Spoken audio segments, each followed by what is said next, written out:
Hey guys, welcome to the channel. I'm Nick, and we're finally getting to rank all 48 2021 movies that I've watched this year. This is going to be a big one. I was supposed to do this yesterday, but allergies were so friggin' bad that I just couldn't. It would have been a waste of a show, really. I was sneezing like every 2 seconds and whatnot, so I'm glad I waited till today. I'm all cleared up. Um, I didn't get to watch, obviously, every movie, even that I wanted to watch. I'll share with you guys real quick my watch list for 2021. I'll just share the screen here. Okay, so these are the films I didn't get to check out. Some of these I didn't really care if I seen or not. Other ones I kind of wanted to watch it, like Ghostbusters, the new Afterlife, I think it's called. Never got a chance just because I never seen it in theaters and it's not out on streaming or anything yet, right? And the rest I'll eventually get to, like Paranormal Activity, The Purge. Whenever I rank those franchises or whatnot, I will definitely go back to those. And there's movies like Dune where I would have liked to watch it, but I didn't get a chance, and it's not exactly my style, so it's no biggie that I didn't get to see it. Yeah, so those are the movies I did not get to see, so you will not see those on this list. Now, oh, I see Heather's in the chat. Hey, Heather. I hear you on allergies. Glad you're feeling better, my friend. Yes. Yeah, I know you were saying you had allergies too, and it sucks all year round. It's worse in spring and summer, but it's definitely still bad in winter. All right, guys, I don't want to waste any more time. I'm just going to set up here, get my list ready. I have a feeling that this is going to take a long time. So I have 48 films. And in last place, guys, I'll share my screen again. At number 48, we have Space Jam: A New Legacy with LeBron James. Now, this movie, I can't believe the amount of people that defend it and say it's not that bad. To me, this was terrible. Like, I'm a huge fan of the first one. Maybe that's why, a lot of nostalgia for it. And a lot of people are like, yeah, even the old one's not that great. I rewatched the old one not long ago. It is still phenomenal. 9 out of 10 for me. This movie just annoyed the hell out of me. LeBron James was such an unlikable character in this film, compared to like Michael Jordan in the other one, where he was still likable. He wasn't like mean with his kids or nothing. I don't know. It was just so weird. And I have nothing against the basketball player himself. Like, I don't even follow basketball or anything like that. So it has nothing to do with that or his ego or his personality. I don't really know the guy at all. It's just that he can't really act that well, and his character traits just weren't fun to watch. He was pretty unlikable to me. And besides that, it takes like an hour to get in, and the animation, I hate when they try to make it like new school style with the Looney Tunes and that. Just everything in this movie bothered me pretty much. The best part I'm still mixed on is like the whole Warner Brother verse thing where they like go into the Matrix and all these different worlds. That was kind of cool. But other than that, this movie just was not for me. And as you can see, I gave it a 1.5 stars. Let's see the chat, guys. We got Bacon in the chat. What's up? Another fellow YouTuber. Go check him out if you haven't already. Bacon Pew Pew. Like I said, Heather's here. Nice. We got Fluffs in the house. What's up? Yeah, didn't see Space Jam, so I can't comment, but like you love the first one. Yeah, I really love the first one. The soundtrack, everything to the original is phenomenal. While this one couldn't get into the music, couldn't get into anything, and it felt cheap.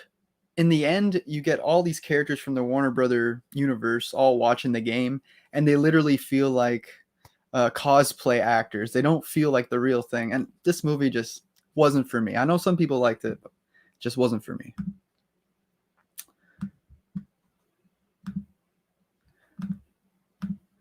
Didn't too much like the second one either. Yeah, it wasn't for me. Just not a fan. So that was number 48. I'm just going to mark it here. I don't even have the decency to give it the right subtitle. The Space Jam 2 at number 48. At number 47, not far behind, on a lot of people's bottom lists, is this going to probably be annoying sharing these screens every time? Home Sweet Home Alone. A little bit better than Space Jam, but not by much. Oh man, this is a terrible, terrible sequel. Although most of these sequels are terrible aside from 1 and 2. 3 is okay, but this one, they make the kids so unlikable. It doesn't have any of the magic or the heart of a Christmas movie like the first film. But besides comparing it to the first film, the villains in this are pretty much our main characters. Like, we spend so much time with them, and they're not even bad people. So it's really weird seeing them getting tortured by this kid that I really don't like. I'd rather the kid get tortured, to be honest. But yeah, this movie was missing everything the original had when it comes to being like a Christmas movie. And he literally spends like an hour having fun, without his parents or family around. And then he's like, I'm bored. He's already at the church like right away. And it's just like they sped right through all the kids stuff and focused so much on the burglars that it just seemed really weird following them and watching them fall into all these traps after spending so much time with them. So that's why Home Sweet Home Alone is my number 47, second last.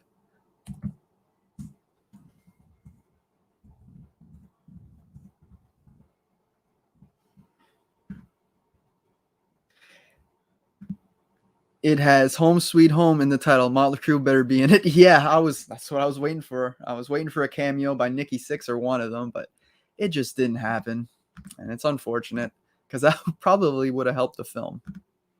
Oh, this is another one that really hurts. My number 46. I hate doing this. This just almost made my top 5 disappointed list just because I wasn't expecting it to be like amazing or anything, but 13 Fanboy, oh, I was hoping to love this film, and I didn't quite love it. I appreciate it more than anything. I respect it, but yeah, I couldn't put it any higher on my ranking because I didn't enjoy it that much. I enjoyed like the Drum Dums cameo, all the Friday the 13th alumni coming in for this, but you could tell most of them haven't been acting recently. And yeah, the script itself is interesting, but it's so messy. And about halfway in, I was just starting to lose focus on this film. I just wasn't into it anymore. And it's so unfortunate because, Friday 13th is my franchise. So I'm going to revisit it. But yeah, I'm stuck at a 5 out of 10. I'm mixed on these. Only the first 2 films I mentioned on this list are real terrible. After this, they're more mixed. But yeah, just couldn't get into 13 Fanboy. And it's so unfortunate because Deborah Voorhees is such a sweetheart. Disney buying Fox was a terrible thing to happen. Yes, I agree with that, Gareth, Video Tasties. Go check out his channel as well, guys. He's right into the VHS. Yeah, and it's unfortunate they own Alien, Predator, like everything now. They own too much where they got no competition. They can pretty much do what they want. I don't like that. So what was that? 46, 13 Fanboy. So sad.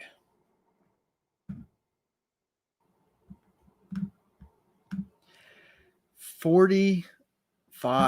Wow, this is an interesting one.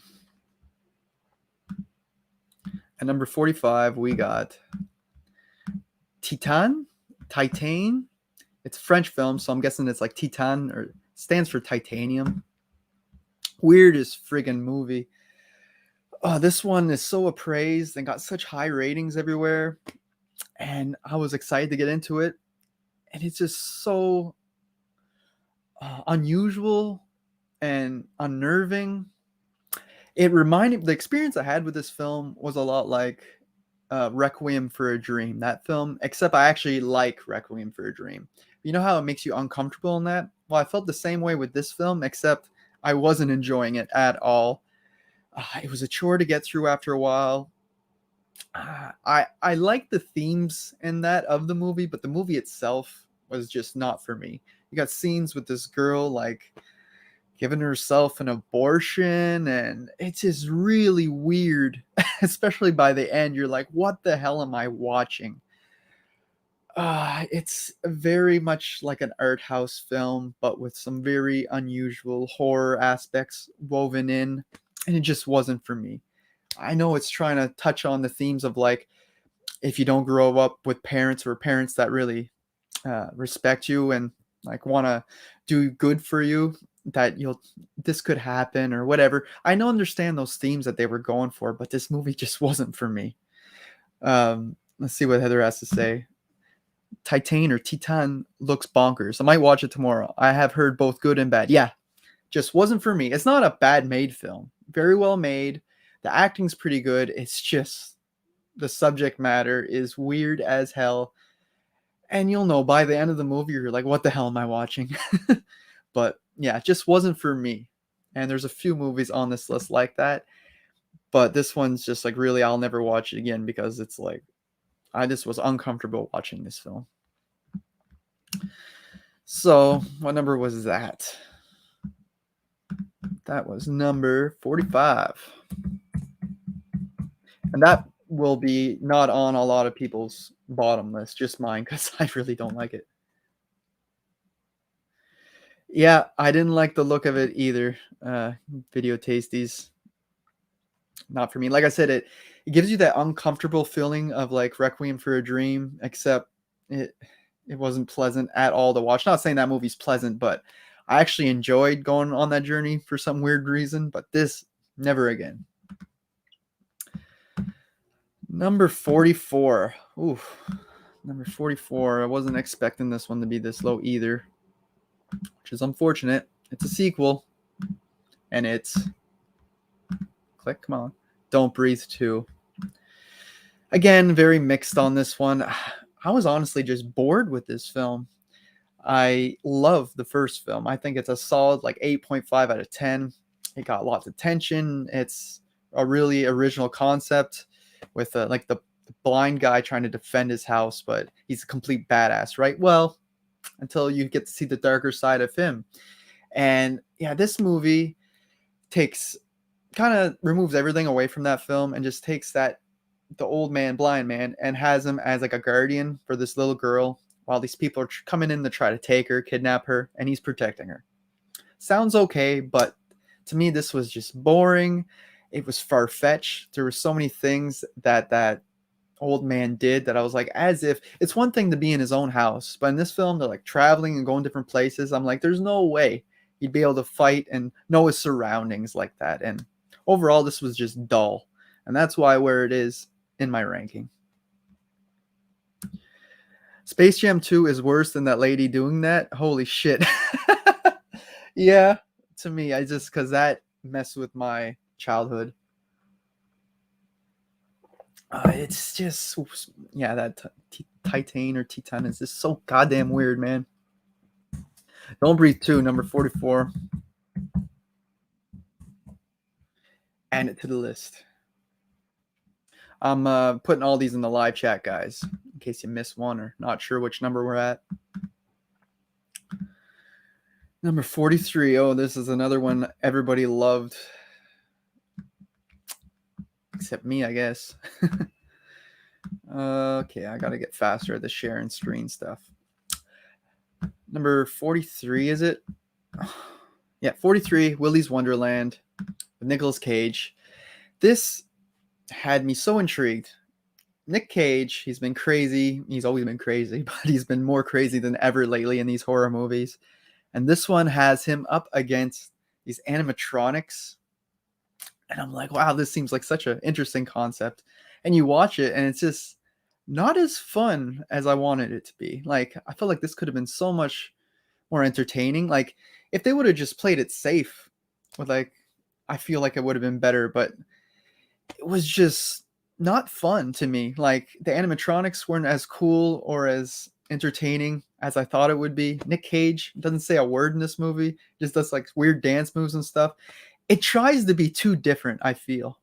Where if they just would have stuck with a more, I don't know, basics like a script. I hate to say basic, but that would have been more better than this. This was kind of too weird and just not fun. I feel like this should be a super fun flick, like a throwback to the 80s flicks, but it's just not that for me. It was just another boring movie that should have been a lot better considering the premise and the cast. So at number 43, we got Willys Wonderland.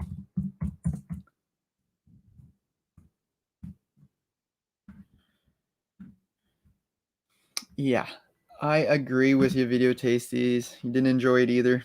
If you're still talking about Willys Wonderland, I agree with you. Number 42, trying to move right along here. Here's another one that a lot of people's gonna have in their top 10, but I got it in my bottom 10. That's just me, and that is The Green Knight. This is a visually stunning film. Like, this movie looks gorgeous. The cinematography is some of the best in the whole year. But does that make your movie good? To me, it adds to it. It doesn't make it good. Like, you already have to be a good movie before I start going on about how good the cinematography and that is. This is just another movie where the journey was nice, but where we ended in the very end, I was like, I did not like how things played out. I was like, this is pointless. Again, the message is nice. The visuals are real nice, but this movie is just not for me. It's not made for me. This is like an art house film. That I'm just not that type of guy. I'm in the slashers and blockbusters and franchise type movies, not these visually stunning journeys that are more metaphorical and rich with themes. That's just not my style. So at number 42, we have The Green Knight. That's unfortunate because it looked great. And the first half of this movie had me real intrigued. Like, I was really interested to see where this was going, but I did not enjoy where it went. Okay. Another sequel up next. Share screen. And it is Escape Room Tournament of Champions. Wasn't the biggest fan of the first Escape Room film. I thought it was okay, just kind of passable. And this one I feel like just goes down a little bit lower in quality wise. It's around the same type of thing. They go in the rooms, they have to figure it out, they get out. It's unique enough, but this one is pretty generic and even more mediocre than the first. They try to pull this big twist with the villain's daughter and that. I do like that they build on the mythology and all that, but this film is just another throwaway sequel that I'll probably never revisit unless I review it or whatever. Mega Movie Z's in the house, or Mega Movies 48. Come on, son, get on my level. 177 and counting. I know, man. Before YouTube, I was always up in like the 70s with my movie count, and yeah, I've been busy.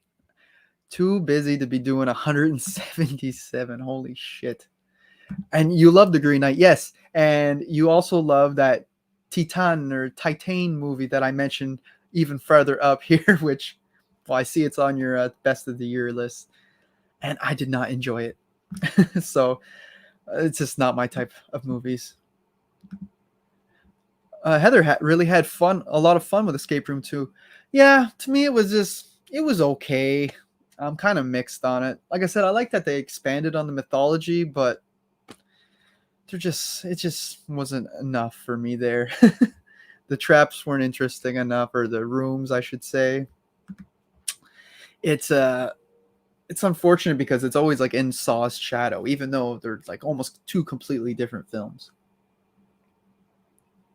What's up, bot? Must be a bot wanting you to buy clothes. All right. So that was number 41.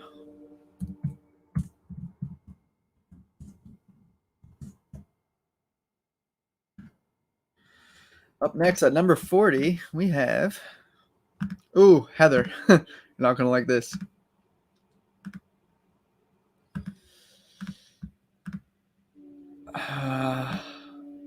Conjuring the Devil Made Me Do It. Conjuring 3.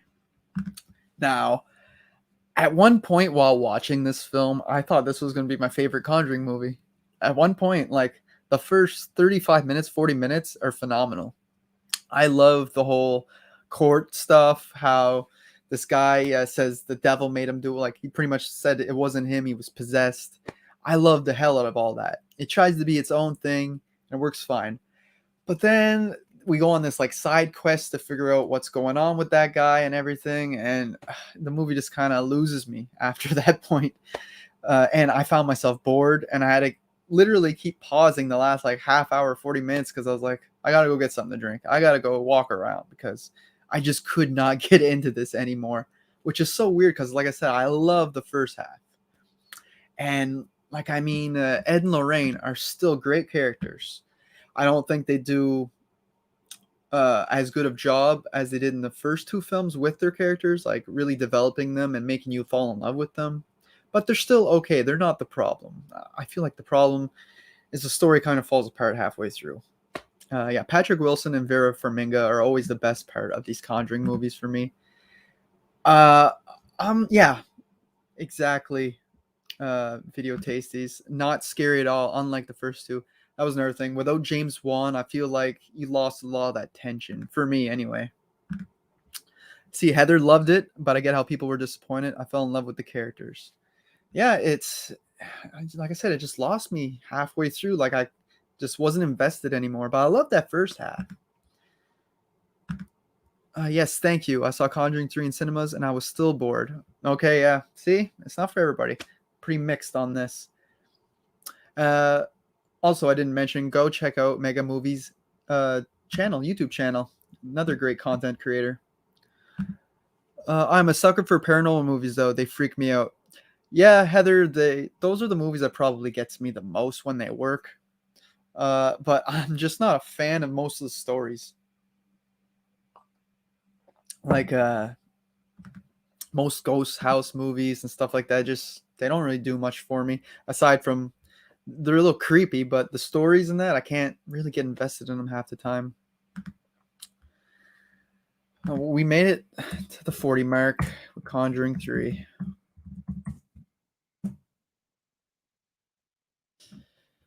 What's next? Oh, it's an interesting one. Another movie that once it hit streaming and that people seem to love it. Welcome to Raccoon City, Resident Evil.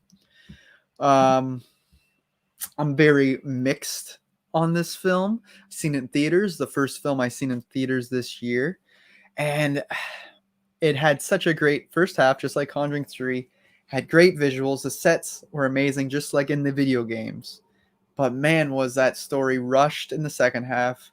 And it didn't know whether it wanted to tell the first game or the second game story. It was literally jumping back and forth in a really deranged manner. Not like, it wasn't smooth, the flow going from part to part. And the ending just came out of nowhere and was done. And I was like, that's it? When this movie was done, the title came up, and I'm like, that was the shortest final act I've ever seen in my life. Characters are underdeveloped because you're supposed to already know them from the games, and as a movie, when you haven't played the games, this isn't that great. It's very cool for the fans to see the sets and to see a more tone and atmosphere driven horror flick, unlike the action flicks that Paul W.S. Anderson did. But again, it's not a good movie for me. I'll still watch it again probably, but that's just because I'm kind of a Resident Evil fan. Mega movies. I'll be doing most anticipated of the year tonight or tomorrow, so stay tuned. My best of 2021 list will come once I catch up on more stuff. Yeah, I kind of wanted to wait to watch Dune and Ghostbusters and the last few that I haven't seen on my watch list, but I had to move on from 2021. I'll still watch those. It just won't be on this list, obviously. I'll still add them to my letterbox list, though, if you guys are interested in that. But yeah, cool. I'll definitely check that out. Your stream. You are not wrong about Resident Evil. Thank you. Someone's on my side. What was worse, Resident Evil Welcome to Raccoon City or Resident Evil Infinity Darkness? I did not know that that was a thing. Infinity Darkness. That must be one of the animated films. I'm guessing because I've never heard of it.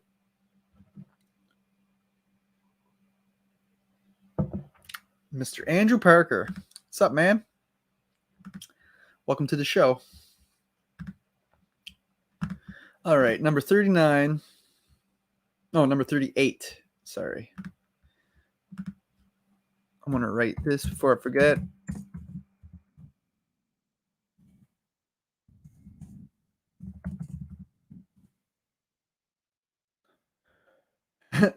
Glad to be here.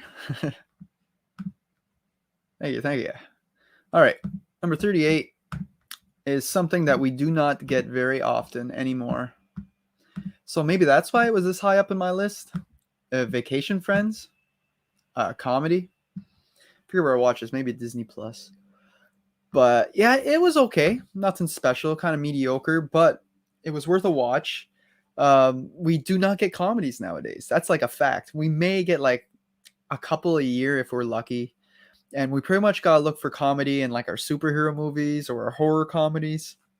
Straight up comedies, that's the thing of the 2000s. Like it's gone now. We do not see it. I think it's because everybody gets offended too easily nowadays. Anyway, this film was a little bit predictable, but it had like R-rated antics in it. It was pretty funny at times. John Cena, I think he just figured out the last few years that he was meant for comedy movies and not action films.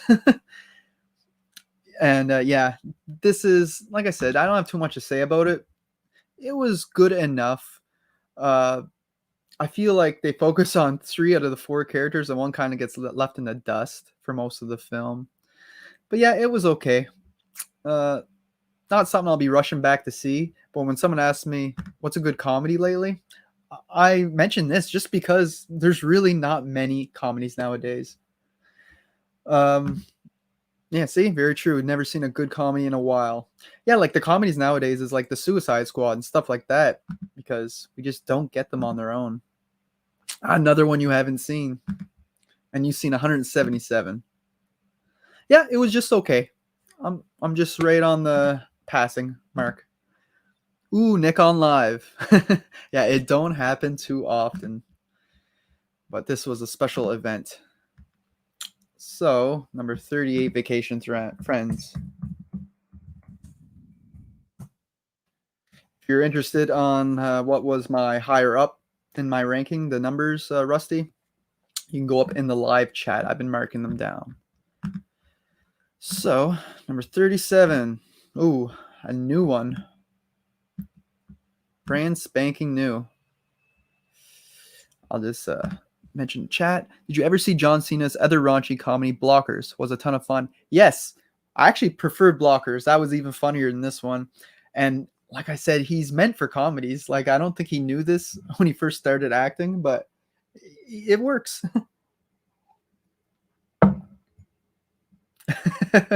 Fluff. He watched it, but he couldn't see John Cena. It took me forever to get that joke when people first started saying it because I don't watch wrestling anymore. But yeah, it's funny once you know. I was like, what do you mean you can't see him? Number 37, Matrix Resurrections. The Matrix Resurrections. Brand new film, fairly new. And it was okay. Some people are bashing this to bits. It's not that bad. It was a pretty good film. Just really pales in comparison to the original. Excuse me. And even the sequel, Reloaded. Yeah, Reloaded. It was very meta. It was almost like I was watching Wes Craven's New Nightmare, but in the Matrix, which I'd never seen those two mix. It's very meta, very self-aware. It's almost as if it knows it's a movie. Like it's really weird. I enjoyed certain aspects of that, but I feel like they focus way too much on that and not an actual plot. Like this movie's 2.5 hours long, or it's over 2 hours long anyway. And when it ends, you're it seems like the movie's just starting and just getting going. And you're like, what? They're just getting the gang back together. But yeah, it's interesting. It's not as bad as Revolutions, I don't think. because that movie is really convoluted and not too much goes on in that movie, I find. But I think I still prefer Reloaded. Uh, Reloaded was your favorite. Yeah, that surprises me when people have Reloaded over the original. But that's cool. I love the highway scene with the ghosts. My favorite wrestler turned actor is still Dave Bautista, but I do like Cena. The Rock just acts like himself and everything. Yeah, I do love Dave Bautista too. Have you seen Stuber with him? I think it was last year, the year before, where he's like going around in a taxi with the taxi driver trying to solve a case or whatever. It was hilarious. Really funny movie. Um, Very dull, no memorable action or new characters. Yeah, that's the thing. The action was just mediocre. Everything was mediocre, and that should not be the case in a Matrix film. I heard Hugo Weaving was supposed to come back as Agent Smith, and I would have loved that. Yeah, I think he declined, or that's what I've heard. I don't know if it's true or not, but yeah, he's not in the movie, and the guy who plays Morpheus, Lawrence Fishburne, born or whatever, he's not in the film either, which is unfortunate, but it still wouldn't have helped my score. Wow, yeah, I have a lot of big ones at the bottom. Tough sell you are. Yep. I like the new Smith. He was clearly having fun. Yeah, I didn't mind the new Smith. That wasn't the problem for me. For me, it's just like the movie didn't really go anywhere aside from being self-aware. Like, and you'll see once you watch this movie, if you haven't watched it, that it focuses way too much on that. It could have still did all that stuff it did, but cut it back a little bit halfway through the film and focus on a new story. But yeah, I feel like they spent way too much time on the meta shit. So I call it Neo's new nightmare nowadays. So that was The Matrix Resurrection. Probably spelled that wrong. I don't know. What number is it though? I'm already losing track. Number 37.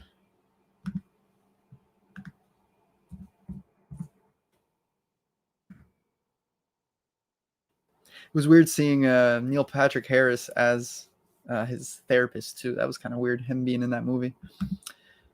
What's up next? Oh, another, well, I guess blockbuster, but not really heavy hitter, I wouldn't say, is Venom, Let There Be Carnage. We're like really in the mediocre range right now on my list. Venom 1 was okay. I even feel like that one's a little overhyped, but this one was plain and simple mediocre. I felt like Woody Harrelson should have been used way more in this, and just, I don't know, feel like he was wasted. Carnage was wasted. You should never do a Carnage adaptation without going rated R, because that's the whole point of Carnage, right? He's supposed to be like the craziest, the goriest, but no, they didn't want to go that route to make more money, which I don't even think they really made.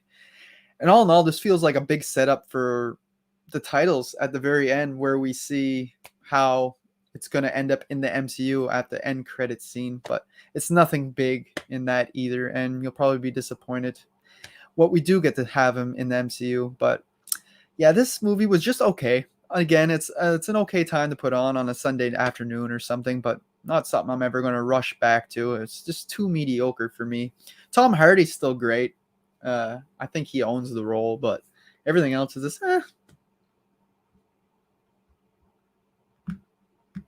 Poor Tom and Woody. Yeah, I love Tom and Woody. I love both those actors. It's just this film, I don't think they got a whole lot to chew on.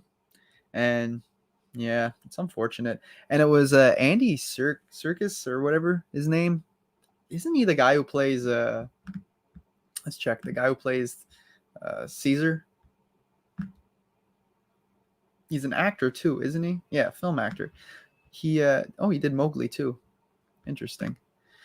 But yeah, he directed this.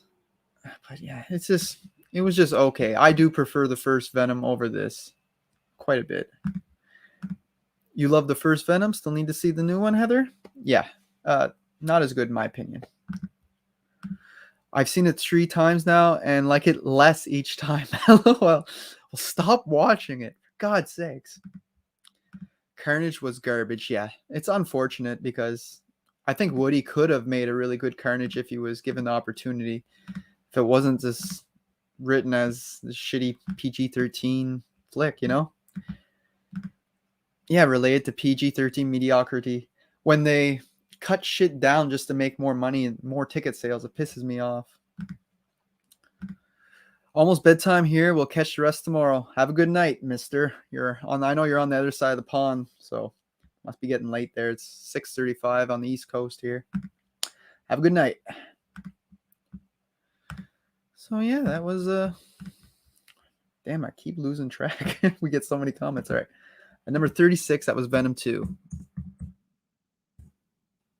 I'm getting too lazy to write the Let There Be Carnage. Number 35, another one that Mega Movies loves. I'm sorry. I don't hate this one, though. It is Nicolas Cage movie Pig. Now, I'll tell you about this one. This one has one of the best performances that Nick Cage probably ever gave in his career. And that's a big reason why this is so high in my rating. 6 out of 10. Sounds like it's so high, yeah? But really interesting concept. It did a real good job at the world building once we find out what's going on, and Nick Cage trying to get his truffle pig back after it gets stolen from him. But the ending, the way it all wraps up, I find is just so damn depressing. And I thought it was like something else was going to happen to turn things around, and no, the last 20 minutes of this film is just such a downer that it's like, wow, that wasn't really fun. It just kind of ruined my experience, and I'm like, what a downer of a film. And I just don't like these real depressing endings, I guess. And that's the reason why this is this low. The film looks great, and a great performance from Nicolas Cage, but everything else did not enjoy. Again, another film that I'm not really wired for. It's just not my cup of tea. It's not my style of film. I don't know why I keep watching them, but that's me. Another sequel coming up for you is Pig is maybe in my top 10, or it could be my number 11. So powerful, but hard to rewatch. Yes, I knew you loved it. I seen your list. Yeah, just so damn depressing that last half, though. Like when he walks back in the shack at the end, I'm like, no. I don't want to spoil anything, but damn, what a downer. My favorite leading male performance of 2021, though. Hope he gets an Oscar nominated for the role. I agree. He is one of the best performers of the year, especially for male performances. I agree with that, even though it was in a film that I didn't really care for. Vengeance over a pet cannot beat the Rover. No movie has touched it yet with the theme. Okay, something like John Wick style, going after like vengeance for his dog. This one, trying to get his pig back. I have never seen The Rover. Interesting. I'll have to add that one to the list. I'm writing it down now, or I'll forget. I have to check it out. Okay, moving on. Oh yeah, I'm already ready. Time to share the screen. Oh wait, I forgot to post it here.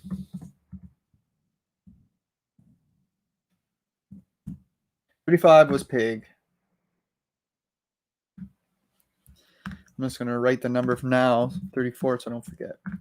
At number 34, we have the movie, the sequel, Spiral from the Book of Saw. Again, the Rover is great as Robert Pattinson. He is impressive. Ever since Twilight, he's really grown into being a great actor, even though I've never watched Twilight, so he might have been great in that too, but everything I've seen since he's been in that has been phenomenal. Oh yeah, Spiral, the Book of Saw. Great soundtrack. Some interesting traps. Too predictable. That's the reason why this is so low. Like right away, I knew who the villain was, and I wasn't wrong by the end. And I was just like, damn it. I hate when movies are that predictable, because the whole point of these movies is trying to figure out the mystery of who's doing these traps and who's messing with them. But Yeah, one of the weaker entries for me in the Saw franchise, but it's still a pass. I still gave it a 6 out of 10. And now we're waiting for Saw 10, or is it 9 or 10? It's already in pre-production. I enjoyed Spiral, one of the better Saw installments for me. It's an easier watch than some of them. Like, I'd rather watch this probably over 3, even though I think 3 is a little bit better of a movie, even though you got slow motherfucking Jeff. But yeah, Spiral, it's an easier watch, but it's mediocre as hell.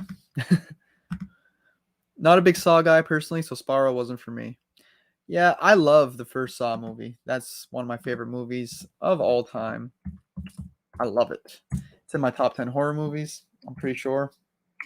And every sequel just kind of dips a little bit, even though I really love 6 as well. So yeah, Spiral, Book Up Saw. Chris Rock was okay though. I watched this because I was so interested to see what he could do with the franchise, but it didn't win me over really. It was mediocrity at its finest.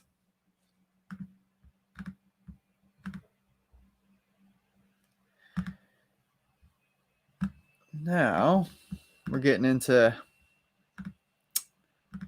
another franchise, a new one. Fear Street, 1994. My least favorite of the Fear Street movies. If you've seen my top best horror movies of the year, you'll know that the other two are way higher up on my list. This one did a fluff. I gotta know, do Canadian star ratings go by the metric system? You bet your ass they do. Yeah, kilometers an hour, kilometers. You know it. You got me all off track here. Ooh, the whole trilogy sits on top of my list. Yeah, this one, it took me a while. Like, I watched this and I literally didn't watch the other two for months because I was just like, that's just okay. And I kind of felt like the other two films were going to be in the same vein. But this one, yeah, didn't do it for me really. I enjoyed that it was a throwback to the 90s slashers. The soundtrack was pretty good.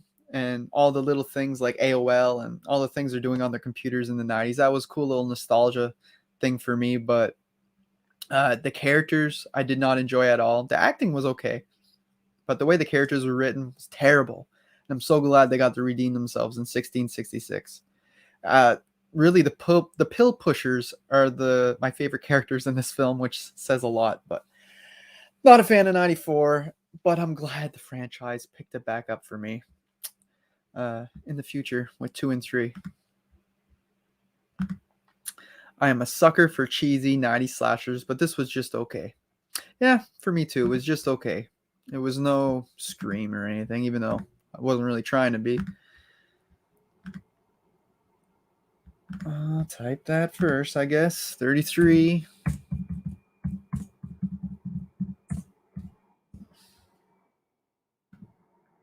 Street 94. Funny you say metric system with our ratings. I know, depending, even in Canada, there's places where you go to school and a 6 out of 10 is your borderline pass.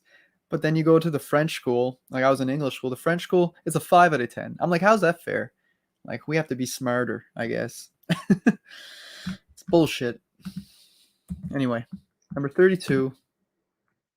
Ooh, this one might be a little controversial for being this high in my list. I think a lot of people didn't like this. That is Slumber Party Massacre. The remake, I guess. I guess you can call it a remake, a reboot. Not really nothing to do with the first one aside from a guy having a drill. This is more like a camp slasher. They're out in the woods at a camp. But yeah, I put this one on, lasted about 10-15 minutes, turned it off. I said, this is garbage.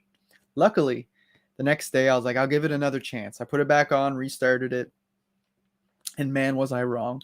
By the 40-minute mark or around there, it just blew me away. There's this twist, a revelation. I'm like, really? Now this is interesting. And this one kind of does the whole self-aware thing and meta thing too, kind of like Matrix did, but they do it a little better. Excuse me. Um, and yeah, it just surprised me really. It's still not great. Like it's okay. It's still in the mediocre tier of my films, but I really thought this was going to be bottom tier, bottom five for sure. But no, yeah, it was okay. I was surprised by it. I watched half of this. I never finished this. Need to get back to it. Yeah, it takes a turn some part in the movie, and I was pleasantly surprised. I was like, wow, now I'm enjoying this. I haven't seen any of the SP franchise. May give them a shot. The first one I love. I have the steelbook of it, and it's so cheesy, so fun. Great characters. They're all fun to watch. Get slaughtered off one by one, and it's just super entertaining. And funny enough, it's directed by a woman, same as this film. They have that reputation going for them. When a lot of people say, "Oh, that's just one of those movies where guys want to get girls naked and film them just to kill them and that to make money," a woman directed these films, so this goes to show. Slumber Party Massacre. Uh, I never seen the sequel, like part 2 and 3. Those ones look really bizarre to me. Like that one guy kills with a drill guitar, and but I want to check them out one of these days. Moving on. Trying not to last all night on this. Number 31. We have Mortal Kombat by Simon McQuad. I was so excited for this film. Real quick, I just want to see. Revenge was filmed by a woman. One of the best hardcore vengeance movies ever. Yeah, it just goes to show. And these back in the day, in the 80s and that, like those protests saying that it was these pig guy directors. And like, just goes to show women can direct these films too. Part 2 is bonkers and fun. It looked bonkers. I just wasn't sure if it was fun or not. Of Slumber Party Massacre. Obviously not part 2 of Mortal Kombat because Annihilation is shit. But Mortal Kombat, I was so excited to watch this film. When I watched it, I really enjoyed it. I gave this like an 8 out of 10 on first watch. Revisited it probably 5 times now, and every time I kind of come down a little bit, and now I think I'm at my resting place at like a 6.5 out of 10. It's just unfortunate they don't give us a tournament in this film, and that's what I was waiting for. Like I literally was watching this movie. They set all the pieces up. You're like, yeah, we're gonna have this big tournament. The previews kind of teased the tournament as well, but once we got it, it's like this is just a stepping stone to get to the tournament in the next film. I'm like, which is a real disappointment when you didn't know that going into this. And besides that, the characters, most of them were either underutilized or just trash. They just weren't good. Kano is definitely the best character in this film. He's the comedy relief, but he's closest to what the character is like in the video games, I'll say. Everybody else is either botched or underutilized, like Scorpion and Sub-Zero. I feel like Scorpion should have been in this movie way more, but maybe in the sequels we'll get more of them, and maybe the sequels will make me appreciate this film a little more. But as of now, it's not real great. It's okay. It's not a bad film, but I just really wish we got that tournament. There's some characters that literally come in here for 2 seconds just to get like fatality'd, like dead right on the spot, and you're like, what was that set up for? Like just to show a fatality. Yeah, I like fatalities, but I'd rather them be in like tournament style or whatever. Anyway, that's why Mortal Kombat's here. Fun fact, MK was the most watched movie on HBO Max in 2021. Wow. I remember it was huge when it came out, like especially being on HBO Max right away. Fluff says, Heather, when I was a kid, my brother convinced me the killer in part 2 was Andrew Dice Clay. Oh, I gotta watch part 2. Annihilation is a masterpiece. Came out my birth year, damn it. But does that make it a masterpiece? Annihilation. I can't believe I actually enjoyed that as a kid. Not as an adult. After what I've heard, I'll skip it until the trilogy is done so I can see the whole story. Yeah, it feels like it's going to be one of those, like, you can watch the 3 movies back to back or whatever, and it'll be continuing right off of each other. That's what it feels like. Because right now I feel like I'm left with just an intro or like a setup. It's too bad. What number was that? Okay, number 32. 31. And we never did find out in this movie why Mortal Kombat was spelled with a K. I'm still waiting on that answer, and I'm starting to think we'll never get it. Maybe in the other 2 films, but it's not looking good right now.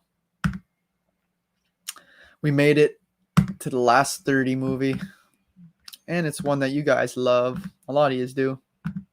To me, it's okay. Halloween Kills. Dun dun dun.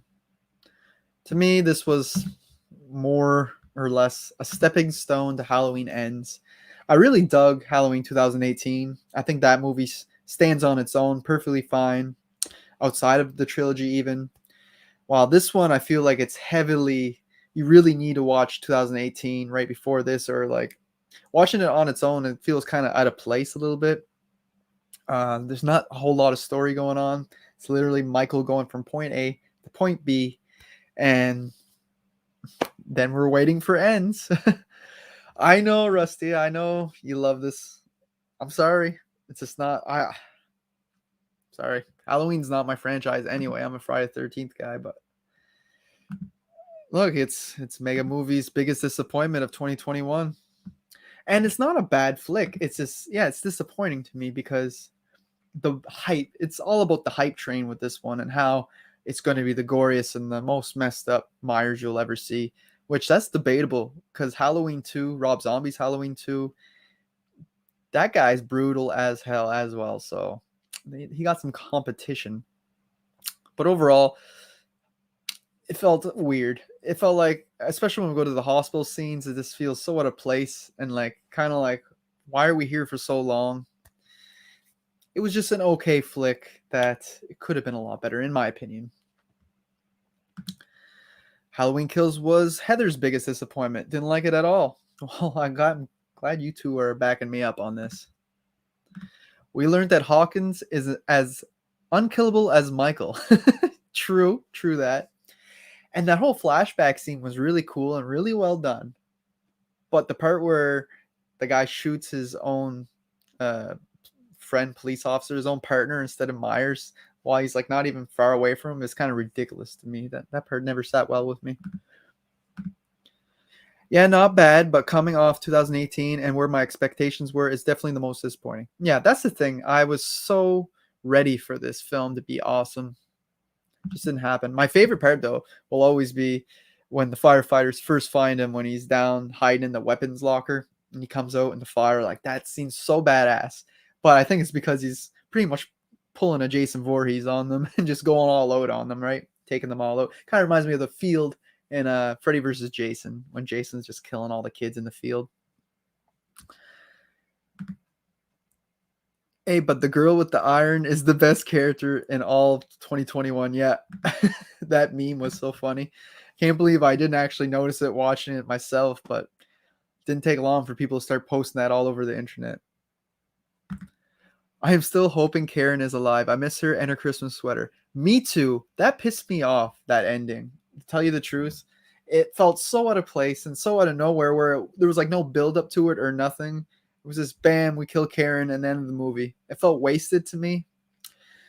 I really wish it didn't happen. I would have rather them kill Laurie Strode. Like, her somehow get out of the hospital, try to go after Michael again, and then Michael end up killing her, and then Karen and Allison go after him. I really wish Karen would have stayed. I'm with you on that one. Team Karen. Okay. Stop sharing. We are in the 20s. Only an hour in. Not too bad. Almost an hour. Number 29. One of my disappointments of the year, aside from Halloween Kills, is Black Widow. This movie should have been so much better than what it was. Just wait. I'm going back to another Karen comment. I don't think we saw her body, so I'm hopeful. Me too. Yeah. So 29 is Black Widow. This movie, too little, too late, like everybody says. It's like a phase one film that came out after Endgame. It just doesn't make much sense, especially once we already know the fate of the Black Widow character and all that. It just feels kind of pointless. She feels like she is unkillable. She is Myers in this film. She gets in like an accident, falls off a roof from the sky. All these things happen to her, and she says, "'Tis but a scratch," and gets up and walks away. It's unfortunate because I love Black Widow, the character, and I love Scarlett Johansson. I think she's amazing in the role. Love her in Iron Man 2, love her in Winter Soldier. Everything she's in, she's one of the best side characters. But you give her a film by herself, and she's my least favorite character. I prefer her sister, Florence Pugh, or her dad, Alexei, and like the mom. All of them are more interesting to me than the actual Black Widow character, which is unfortunate. But I'm still anticipating Black Widow 2 because it's supposed to feature the girl from Hawkeye, that Haley Einstein, I can't remember names, the black-haired chick from the new Hawkeye show, and Black Widow's sister team up together, apparently on the new Black Widow movie, Black Widow 2. So that seems interesting to me, more interesting than what this was, which is unfortunate. Black Widow has no superpowers yet. They made it out like she did. Even John Wick bleeds. Yes, that's the thing. It was like, it was getting too far-fetched. Where the other films, it's as if it was okay because she could take on like the agents or like the smaller people while the superheroes took on the big menace, right? But here it just didn't work. My wife, Florence Pugh, future wife. At first I read that my wife loves Florence Pugh. I'm like, your wife? But yeah, your wife is Florence Pugh. I love her as well. Your least favorite Marvel movie so far? It's down there for me. I think it's just probably above Captain Marvel. Yeah, Captain Marvel's her name. I can't even remember. Brie Larson's film. I really didn't care for that one. It's so forgettable. This one would be right on top of it for me. And the only thing keeping it higher is Florence Pugh. Because I love her. She's my wife. So you're going to have to marry her first if you want her. All right. What's next? Oof, I feel sorry for you going through 177 of these because this is a long process. Ooh, I'm excited to talk about this one. One that everybody seems to bash and hate and have in their top 10 worst.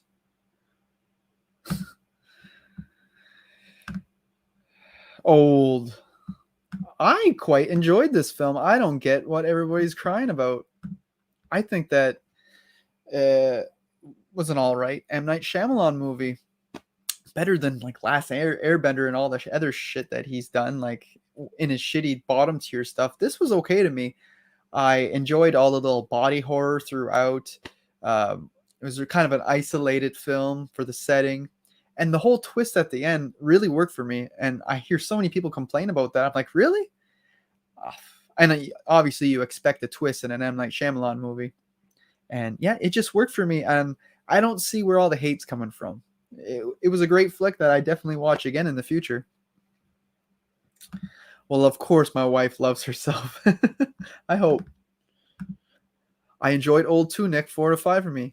Great. Yeah, I gave it a 7, but that could be bumped up. I only watched it once. 7.5 I'd probably give it. But yeah, it was definitely up my alley. I liked it. So here you go. Here you go, Red Rusty. You saying I bashing all the big films? This is one that I'm loving that everybody bashes. And I'm interested, but haven't got around to watching it yet. Definitely worth a watch if you're asking me. Yeah, Old isn't perfect, but I quite enjoyed it. A solid 7 out of 10 for me. Yeah. Glad you liked it. It was okay. Well, I'm glad you guys enjoyed it at least. You're not bashing it. It seems like everybody's list I watch a top 10 worst horror or anything old's on there. I also am the guy who has Signs as my favorite from him, though, so I'm weird as fuck. You know what? That's probably one of my favorite of his. That could be number 2. It's hard to say. I love Signs too, but Sixth Sense. Has a lot of nostalgia for me. I watched that when I was like 8 or 9 when it came out, and it was scary as hell. It's actually one of the more creepier movies of my childhood, even though I watched a bunch of horror movies. That one just always kind of stuck with me. I loved all of his movies except Lady in the Water. Yeah, I tried watching that once and I just couldn't get into it. Even The Happening, I can have an okay time with. It's ridiculous, but it's still entertaining. Um, what's next? Old at 28.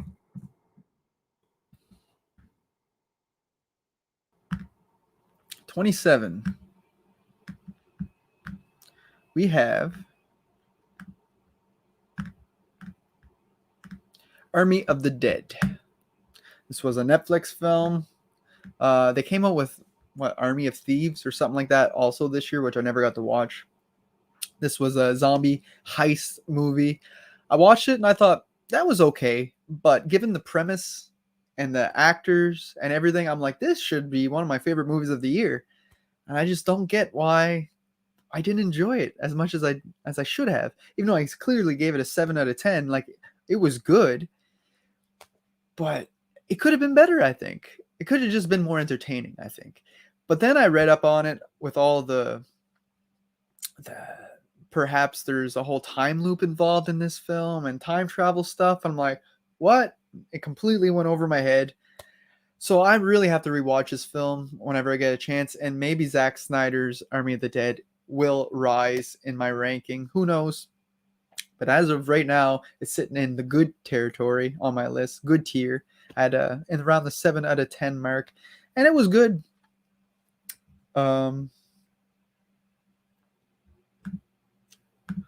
Signs was fantastic in theaters, scared me so bad. I can just imagine that one jump scare with like the alien running by, or even the dog at the very first. And that dog jumps out. It's like it's in the middle of the day and you just don't expect it. You even like The Last Airbender, Red Rusty? It was okay with The Last Airbender. Not overjoyed, but okay with it. You mean Ocean's 187? Is this a sequel to the Ocean's movies? Never saw Army of Thieves, but I liked Army of the Dead. Yeah, Army of the Dead was pretty good. I also never watched Army of Thieves, and there's another animated series I think going along with this franchise as well in the future that Netflix has rolling out. They're doing a lot with this little franchise they created, or Zack Snyder created, whoever created it. Number 26.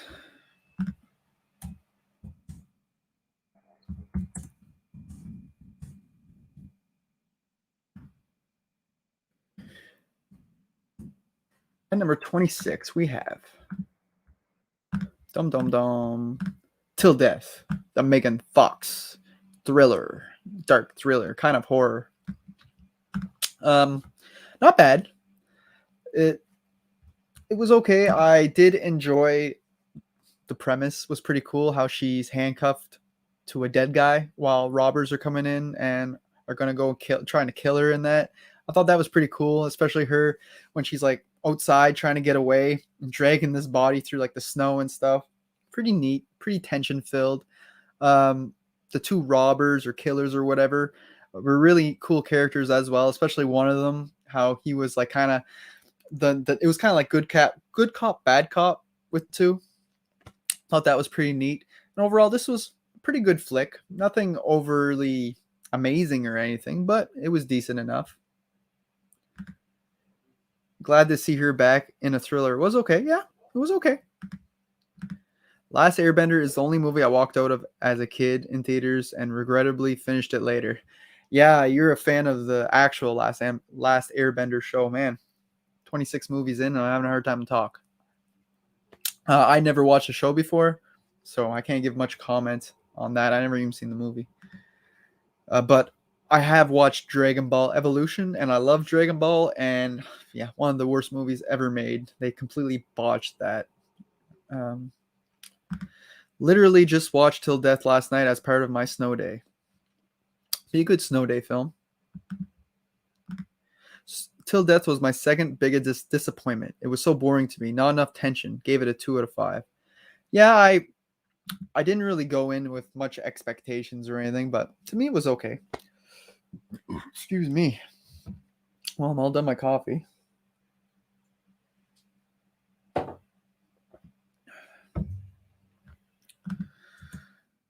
have been better. It's not something I'm going to run back and watch till death, but it was okay. I think Megan Fox did an okay job. 25 mark. We're not even halfway. Well, we're pretty much halfway. Ooh, controversy coming up here.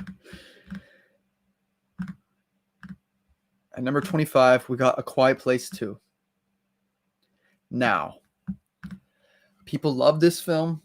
A lot of people have this as their best horror movie of the year, and that's fine. It's a pretty good movie.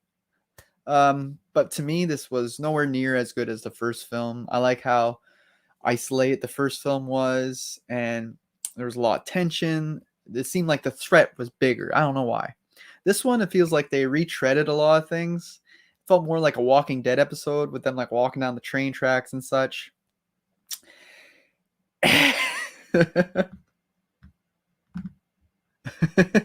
You ready to step in the ring? Yeah, it's an okay flick. Just kind of, I thought it was going to be better personally because I really love the original. And I feel like they just kind of retreaded a few things, especially the way they defeat the monsters, the creatures. I'm like, it's kind of the same way you did it in the first film. And it just wasn't as ambitious as what I would have liked it to be. And maybe that's on me, but I don't know. I know I'm in the minority on this one. Very much in the minority. But that's just me. I can't change that. Look, we're ahead, Heather. 5 out of 5 for her. Rusty's up there too, I know. Quiet Place 2 is a 4 to 5 for me, but not the 4.5. So you still prefer the first one. But yeah, 8 out of 10. So you really enjoyed it. 8.9 out of 10. Now that's being specific. And lastly, Fluff says, I want to kill the teenager boy until the end. Yeah, so made some pretty awful decisions in this film. But yeah, it's not a bad movie. It's just, I much prefer the first one. And this one just felt like they played it too safe. A little too safe for me. So, and I actually just got A Quiet Place 1 in the mail today on Blu-ray. Can't even spell anymore.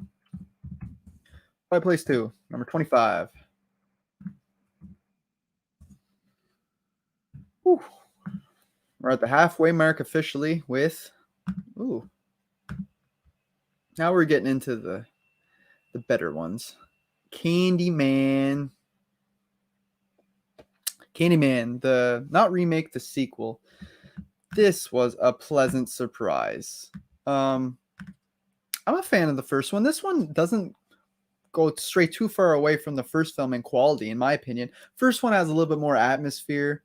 You got the whole part where the girl's like under a spell, like, and she was hypnotized in real life, which was really cool, but you would never really see again in film because that was really awfully weird for that actress to let them go through that. But yeah, this one was a perfect companion to that film, I feel. They expanded on the mythology. I enjoy all the like the hive stuff. Now there could be more than one Candyman. The what do you call it? Practical effects were pretty well done. Everything was done at a pretty good level in this one, and I enjoyed the story. Great acting as well. And I'd be interested in continuing from this sequel on, like continuing the story. That'd be pretty interesting for me as well. So yeah, I love the new Candyman. Like the better than A Quiet Place 2. Candyman was pretty good, yes. Love Candyman 2. I like the OG the best, but this was miles better than the other sequels. Yeah, I probably would still put the original as a tiny bit ahead of this one. But yeah, it was a great follow-up. And I'm glad that you don't need those other sequels to follow this one. It was a smart choice to make.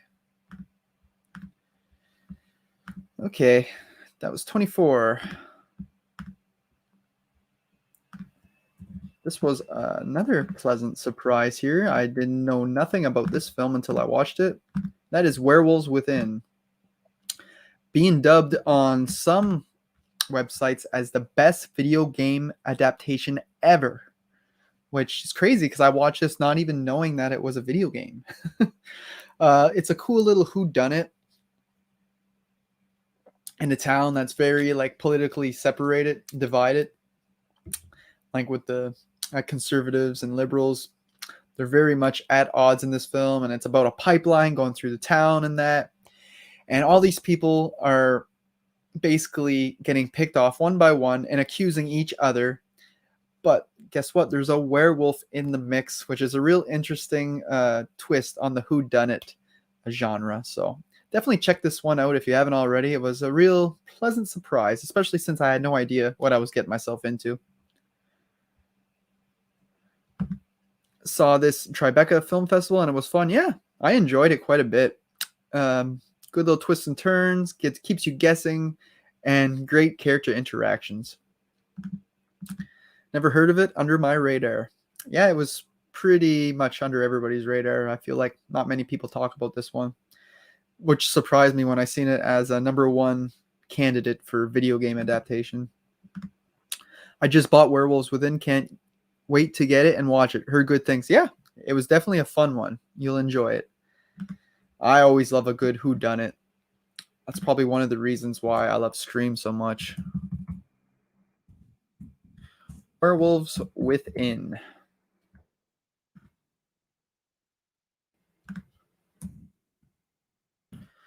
Okay.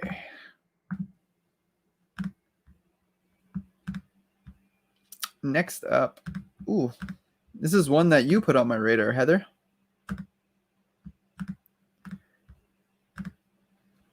Antlers. I don't know if you ever got a chance to watch it. Definitely worth a watch.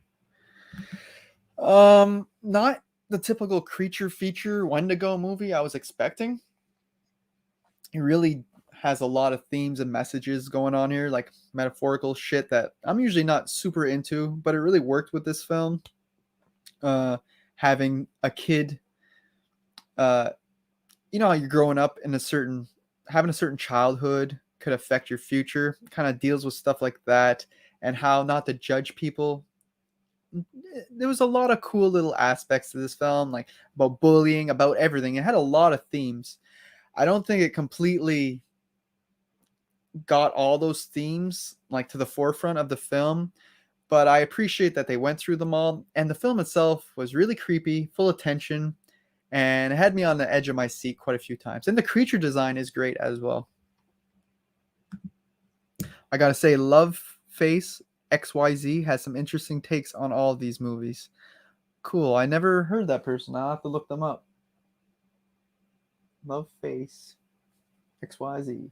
At first, I thought you were talking about YYZ for a second by Rush.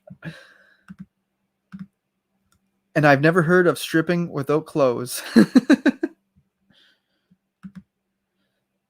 Yeah, that made me think there. I loved Antlers. Nice contained story. Yeah, it's a neat little film that probably went under a lot of people's radar as well. Great acting. And the mystery woven throughout the story was really interesting.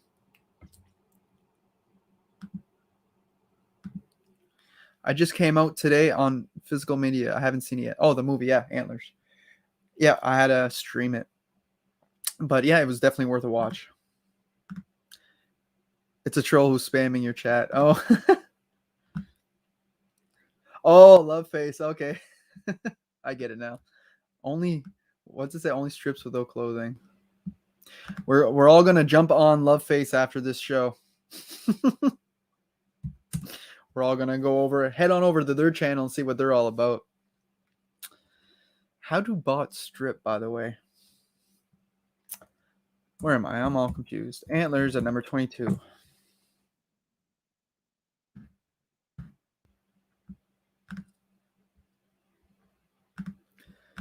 This was a pleasant surprise. Cruella at number 21. Really didn't go in with any expectations with this film. Uh, I was like, how are they gonna do a live adaptation of a woman who hates Dalmatians and like pretty much wants to kill them? Very odd, but it didn't exactly turn out that way. This is like a new take on the character, and I really loved it. What's her name? Emily Stone, is it? Yeah, Emily Stone or Emma Stone. Emma Stone was great in the role. She nailed the Cruella character like perfectly. Um, yeah, it's just hard to really talk about this one because it's been so long since I watched it. It was like in springtime. It feels like when I watched this one. But yeah, it just caught me by surprise for a live action Disney film. It's if you're thinking this might be too childish or whatever, give it a shot. It's not. It really took me by surprise and had a really interesting story to it. And it's really kind of separates itself from the 101 Dalmatian films. It really kind of does its own thing, which I appreciated. And it was a pretty great flick. Very surprised by it. That's Cruella at number 21. Reaching the top 20.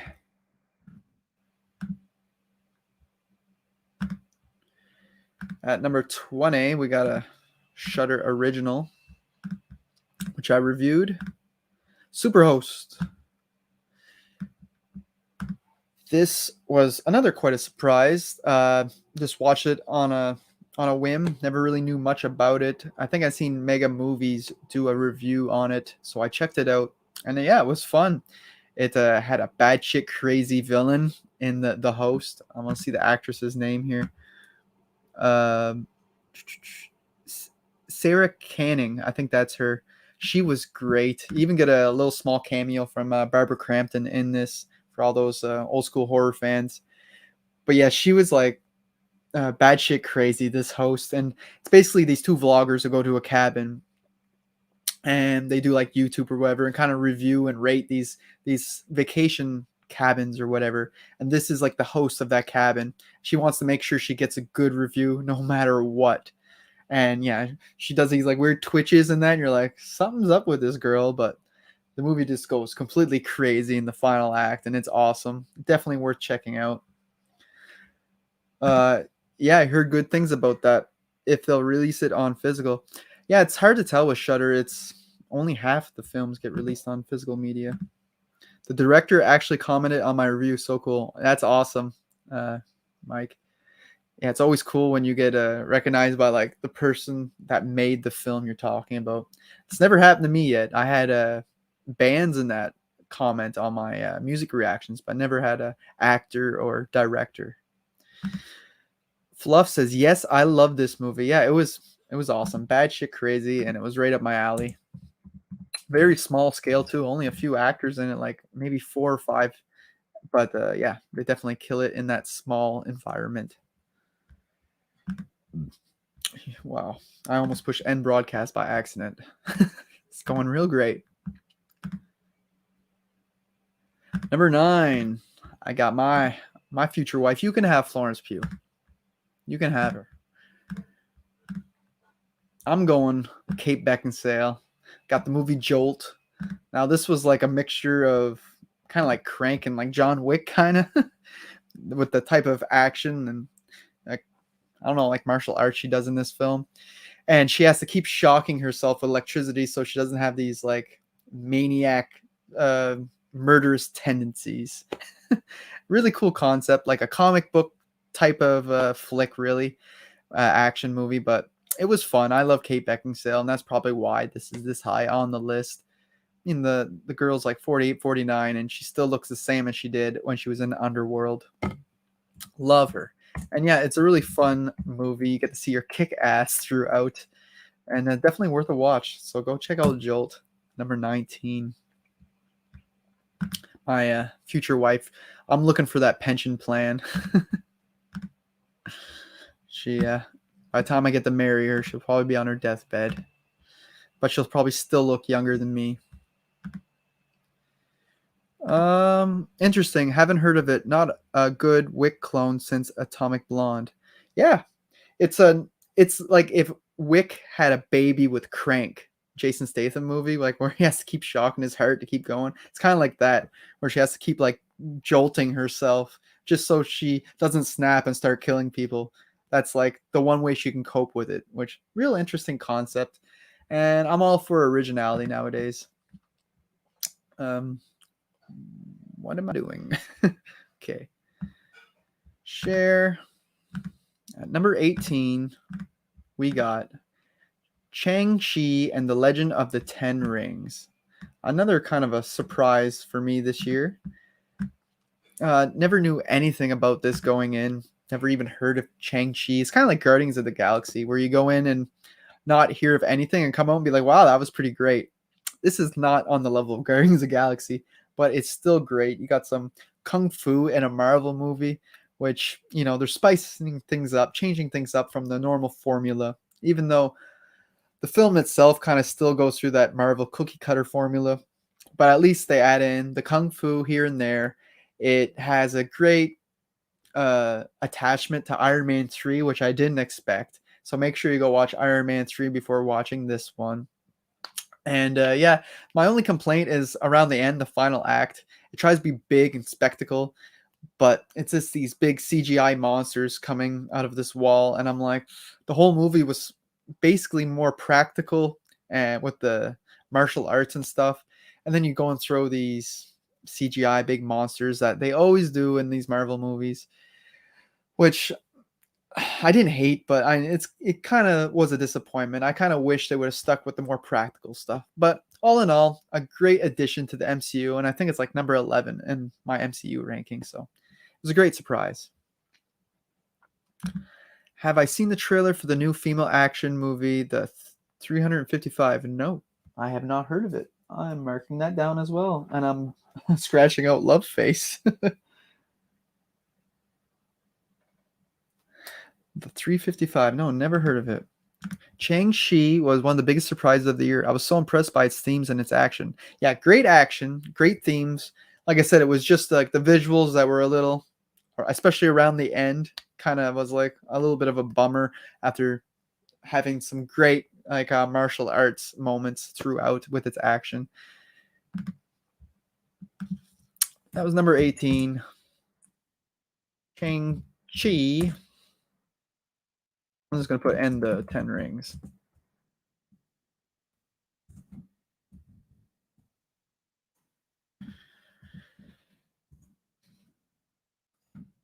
"17" up next.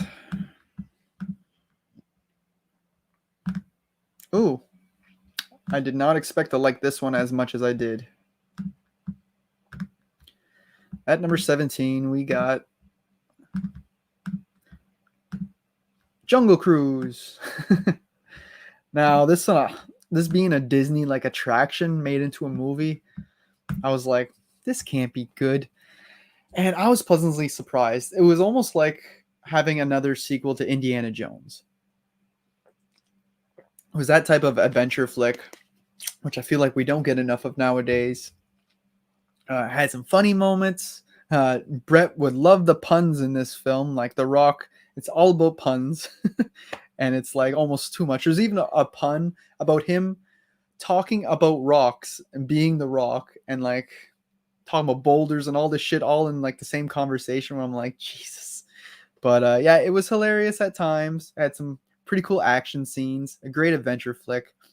And I had a lot of fun with it. I didn't think I would have this much fun with Jungle Cruise, but I did. I don't know if this is spoiler, but The Rock making a pun about rocks was everything I needed. Yeah, that's what I was just talking about. Not really a spoiler, I guess, like in the first 15 minutes of the movie, and it was just kind of like a little joke, but that was pretty damn funny. Okay. So that was Jungle Cruise at number 17. I'm just trying to cruise right along here. Here we get a little bit of a John Wick clone coming up.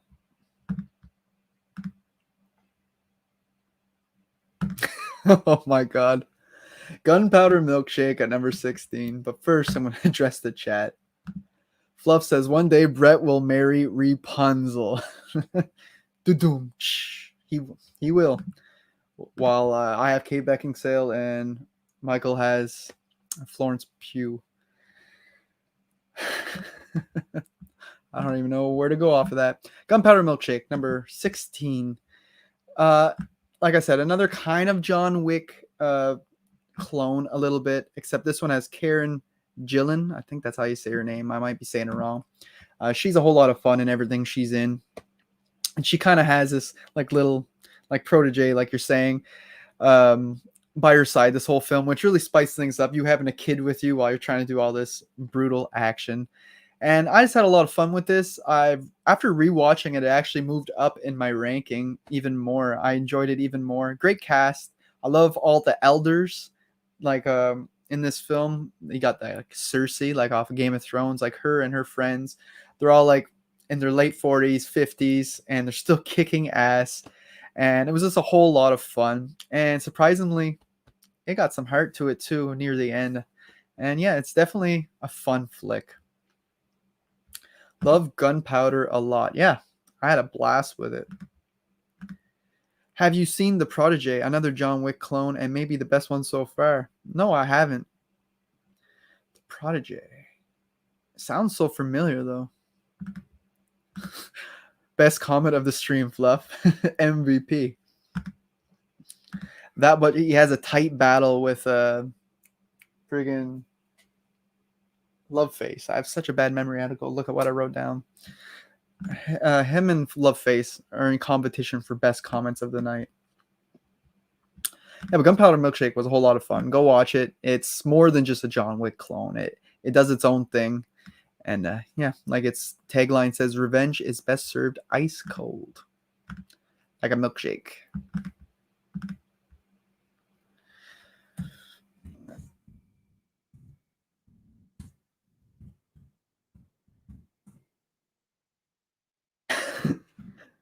Thanks, sis.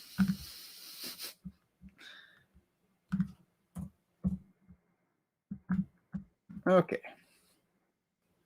Into the top 15. My number 15, when I first watched it, I was kind of blown away a bit. Then I kind of let it settle. It made it in my top 10 at first. But now The Last Duel is number 15. Great flick. I'm not into these type of flicks usually. These are like the almost medieval times. But this was based on a true story, and it tells three perspectives on about this woman essentially that was raped, and then she goes to court and to fight over it anyway. And it all has to do with a duel in the end. And this was just a pleasant surprise. You get to see three perspectives from three different people telling their sides of the story, which was really unique. And the battle at the end was phenomenal. All the battles throughout this film is phenomenal. The sword slashing and shit, like you're seeing like limbs flying, and I'm like, holy shit. That's one of my only complaints. I wish we got more battle scenes, because Ridley Scott can really direct a good battle scene with swords and shit. It impressed me. Great acting from Matt Damon, from Ben Affleck. All of them completely killed it in the acting department. And my only other complaint would be when we get to see the three different perspectives, there's a few times like when we're on the second and third perspective, like rewatching things, they're kind of like re-showing the same things over and over when all three perspectives kind of line up the same, which I'm like, they didn't really have to show all that repeated. They should have just showed the sides of the story that were different from each other. Because there's literally like a scene that happens twice in the film. I'm like, they're really going to show all this again, which was kind of odd. But besides that, great film. And bullshit with Ridley Scott saying millennials is the reason why this movie didn't work. I'm a millennial, and I loved it. Damn, The Last Duel I almost watched after Halloween Kills, but didn't. That's one of very few I haven't seen and need to catch up on. Yeah, you would probably really enjoy it. I did, and I'm not even into these type of movies, and I thought it was great. Loved it. Loved my period pieces. Yeah, I'm not usually in the period pieces, but apparently this year I am, because there's one that's way up higher on this list. Judy Comer is an incredible actress too. She plays my current favorite character on TV in Killing Eve, a show I highly recommend. Yes, I literally, after watching this film, I literally looked her up because I was like, she did so good. Yeah, she's in Free Guy. That was the other movie that I seen her in, and I would have never guessed that that is her, because completely different hairstyle, different type of character, completely different. So I would have never guessed that's the same actress from Free Guy. So number 15, we got The Last Duel. My top 20 guys are all great films. Go check them all out if you can. They're all worth it. Ooh, at number 14, we got The Wrong Turn reboot. Reboot. And this was a warm, welcoming reboot because I'm not the biggest fan of the other Wrong Turn movies. The original is okay. I find it's a decent flick. And two's not real great, three's not real great, and the rest can just F off. I never want to watch them again. This reboot, though, is my favorite of the franchise. I don't care that we don't get any cannibalistic hillbillies or whatever in this film. I was sick of them, to be honest. Them three finger toes or whatever the hell. I'm done with those, especially after binge watching this franchise. I kind of don't want to see those guys again, aside from in the original film. But this was such a warm, welcoming reboot, especially with the foundation. I found it was such an interesting way to retell this story. You know, it's a completely different story. I agree they probably shouldn't have called it Wrong Turn, but whatever. It kicks the shit out of all those other Wrong Turn movies, in my opinion. The first half takes a little while to get into, but once you get into it and shit starts rolling, it doesn't stop. And there's some cool twists and reveals throughout that really got my attention. And the final act was just crazy, and I loved it. The foundation was great, loved it. Me too. Yes, it's the best Wrong Turn movie. Come at me, people. They're going to have to get through me first. I still like the OG Wrong Turn the best, but this is my second favorite with the franchise. Yeah, I understand that. I really enjoy the first Wrong Turn as well. It's just the sequels, I can't stand them for the most part.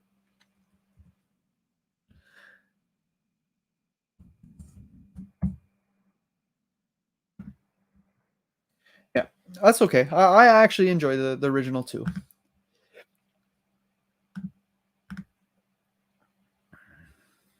Number 13. One of the weirdest, most bizarre films I've watched this year. PG Psycho Gorman. This little girl is crazy. Like, if you don't know about this film, it's about a little girl who has control of this like demon god who wants to destroy Earth and kill everybody and put everybody in slaves. And it's like she's like, nope, you're gonna do what I say because I have the amulet that controls you.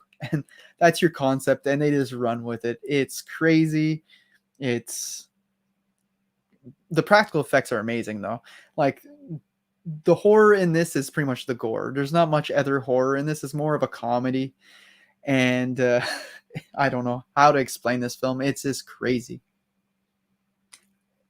There's like puppets in it too, which is really cool. You don't really see that since like the early 90s. A lot of the bad guys in that are like puppeteers and shit. That was really cool. And the practical effects are really well done. And the costumes, all that stuff. It's just really silly. Like Red Rusty said, kind of drained my silliness quota. Yeah, it's just a little bit too silly, but if you're into that type of stuff, it was a blast. And I was laughing out loud watching this. I had a great time. And it was just so different. And it's just something you'll never watch another movie like this in 2021. Definitely was PG was definitely not PG. A ton of fun, gave me some Power Ranger vibes. Yes, especially with like the suits and that remind me of Power Rangers a lot too. Still don't know how I feel about this movie. We'll have to rewatch. Yeah, it took me a rewatch. The first time I watched it, I was like, "What the hell did I just watch?" It was just so bizarre. After rewatch, so I was like, "Yeah, I dig this film. I dig it." That girl was a little too much, though. The little kid. I was like, she needs a whooping. The dad was hilarious though in that film, and he was probably my favorite character. At number 13, we got Psycho Gorman.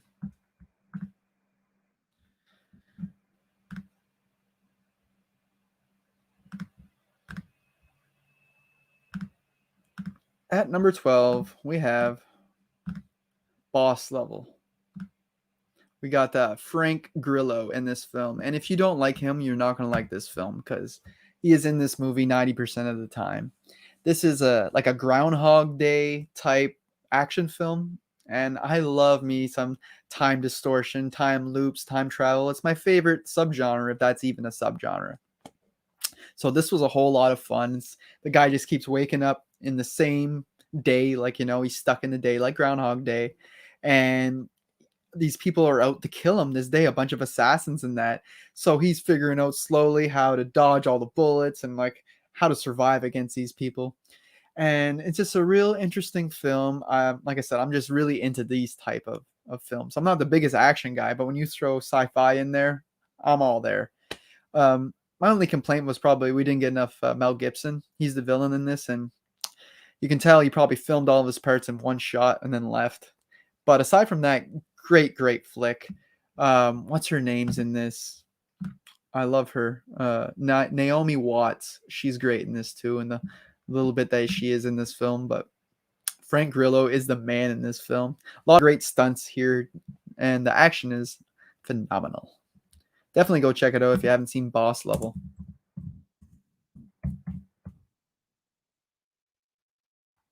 Might have been a Hulu original, I think, but I'm not sure.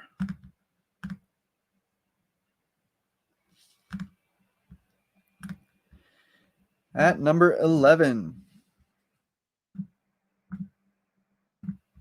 we got Nobody, the Bob Odenkirk John Wick clone. I like how we call them John Wick clones because if it's just because that film came out and it feels like so many other films wanted to be John Wick. And John Wick's really just like a throwback to the more hardcore R-rated action flicks that like of the late 80s and such.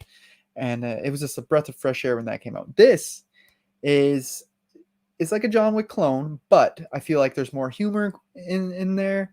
It's like a different flavor, it's not the straight up action. We get, what's his name? Christopher Lloyd in this. I thought the man was dead. We get Doc himself, and it's like, what? He looks like he's old as hell, but he's in this, and he does a great job as well. This was just so cool because Bob Odenkirk's like a comedian. You don't expect him in this type of roles. And I guess he like trained for like 2 years to do this role, and it shows because he was great hand-to-hand combat and shit. That whole bus scene is hilarious. Wait, isn't Hulu only available in America? How did you see Boss Level? It was a Hulu original, but it played on, I think it was on Amazon Prime or whatnot also. It played on other streaming services, but it was a Hulu original, I think. Maybe I'm wrong in that. Nobody was just action fire. Yep. Oh, okay, yeah, Nobody is the best John Wick clone. I think so. I would love a Nobody and John Wick crossover. There, you got an idea there. They want to do metaverses and they want to do multiverses and shit with all these different things. Let's do it with the action films. That'd be cool. It's too bad like Arnold and all them are too old, and Stallone's still doing shit, but the rest of them are kind of too old to come back for stuff like that. But that's a great idea. Nobody was amazing. Had a blast. Yep. As you can see, I have it as a 7 out of 10 here. I had it as an 8, but this is like borderline 8 for me. Like I said, I'm not the action guy, but this is how you do it right. Just missed my top 10.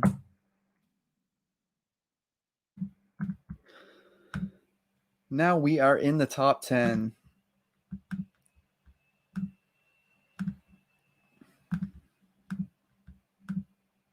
Number 10, we got Fear Street 1978. I told you I love these Fear Street movies a lot more than the sequels. This one, the main lead actress in it, Sadie Sink, she is one of the best performances in this whole trilogy. I love her. She has such a presence on screen. And I hear that she's great in everything that she touches. So I hope she sticks with horror a little bit because she was great in this.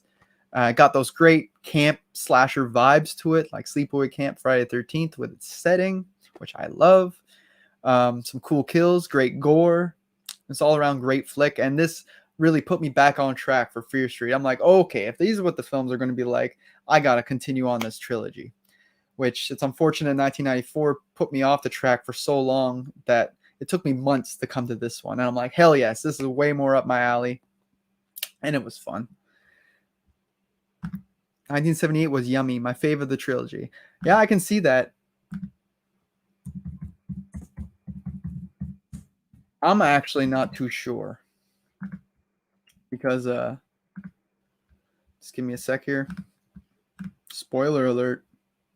My number 9 is Fear Street again, 1666. So I have a really hard time choosing which one I like better because these are both so good for different reasons. This is the other period piece I was talking about, by the way, like Pilgrim Times. Yeah, I love 78 and I love 1666. They're both so great. I put this one, I edged it out a little bit over the other one because I think the performances are even better. These characters prove themselves, or these actors, that they are really good actors in that, and that I just didn't like the way they were written in 1994 because they're the same ones in this one, and I love them. I love the whole mythology, how they build on the witch story and the curse, and how we get to find out what's really going on behind the scenes and how it all happened. And this just wrapped up the whole trilogy in a nice bow, and I loved it. I'll definitely be returning to this trilogy to probably rank one of these days and review, so stay tuned for that. But yeah, I love this, especially just the whole atmosphere of the film. It felt the best out of the three. Even though I love the camp slashers of 78, the Pilgrim Times of this film, the setting was amazing, and I loved it. Especially just how the actors had to put on like the old school voice acting, and that, you know, like of the old times, and the way they were dressed. It was just so unique and well done. I didn't watch them until they were all out, so I watched them all at once. See, that probably would have helped. I just watched 94 and then waited like 2 or 3 months. So it wasn't the best idea because, yeah, it would have been nice. It's like one big story, right?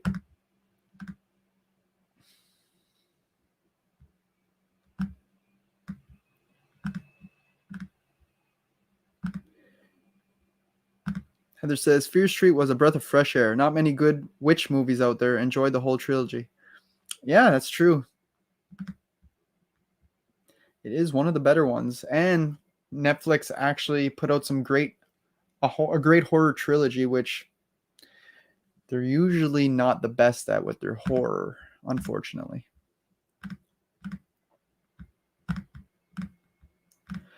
We got Red Notice coming up next. I forgot to put number 9, but this is number 8.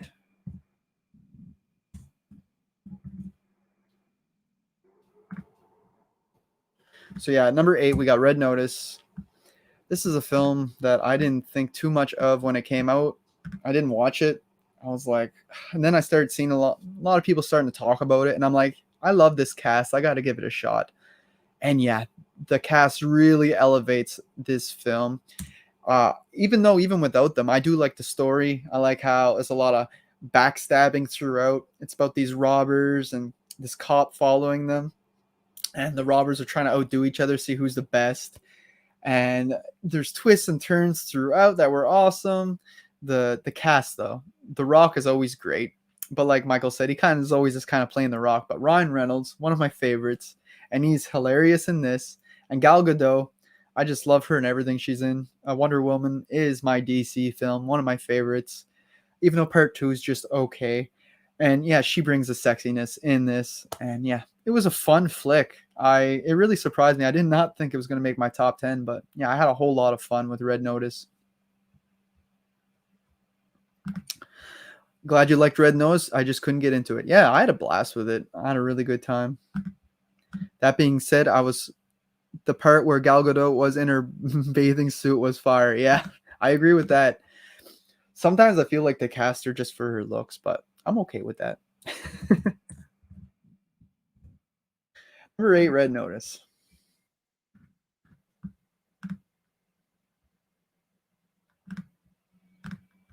Speaking of Ryan Reynolds, at number 7, we got Free Guy. Now, this was an awesome flick.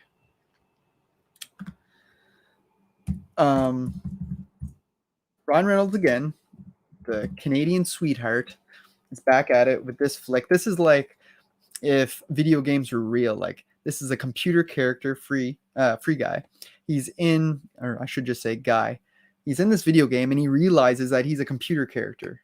And then he tries flipping the switch and being like, I want to live my own life, play the game the way I want to. And it really just freaks out the game executives, and they're like, how the hell is this computer becoming this smart? And it's just a fun ride. It's a very like Grand Theft Auto style world that they're living in this game. And yeah, it was just a whole lot of fun. Yeah, Free Guy was just cool, unique, fun. Yeah, it was an original idea. I'm surprised this movie like this hasn't been made before. Well, it has in different capacities, but kind of like a Ready Player One or whatever. But this one was unique in its own way. Like I said, it was more like Grand Theft Auto style. And yeah, it was pretty hilarious. I love Ryan Reynolds and pretty much everything he's in. I'm only casted for my looks. It's a curse and a gift. I haven't seen you in anything lately. You're gonna have to give me your filmography there after the stream. I'll check you out. So at number 7, that was Free Guy, and that was the movie with Jodie Comer, whatever chick you said earlier. I'll probably never find it up here in the chat. Yeah, I can't find it in the chat. Yeah, Jodie Comer there from Mega Movies. Yeah, she was in this, and I did not recognize her at all. I'm like, that's the same girl from The Last Duel? Hard to believe. Free Guy is the best video game movie, if that counts. Yeah, it's not really a video game adaptation, but it's a video game movie, so it should count. And it really is probably the best. What's up, Good Real? Brett, yeah, where's Rapunzel? You missed a good little pun a while ago from Fluff. He was talking about your wife, Rapunzel, while Mega Movie's wife is Florence Pugh and mine's Kate Beckinsale. But we're willing to switch, I think, at any given moment. Buying the Crow is Ryan most movie. What? Buying the Cow is Ryan most funny movie to me. Oh, Buying the Cow. I have not heard that one. I'll have to check that one out. I can't even read anymore. I love Just Friends. That's another movie that no one really talks about with Ryan Reynolds. Yes, Jodie Comer. She was great in this too. Yeah, it's hard to believe it's her because it really doesn't look like her with the shorter black hair and the glasses. What's up, Brett? Oh, damn, I'm always missing a good pun. Yeah, you missed it. If you go up in the live chat, you might be able to catch it, but there's a lot of chat in here now, so good luck with that. Okay, moving on. Now we're on number 6 now. Here's one I know that Mega Movies enjoyed.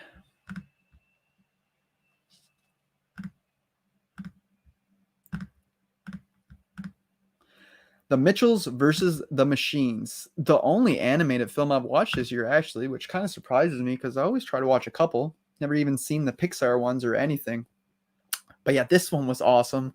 There's a lot of references in here for like Alien and different films like that, which is really cool for film buffs like us, like to watch this and be like, it's like that meme of Leonardo DiCaprio, like, I know that.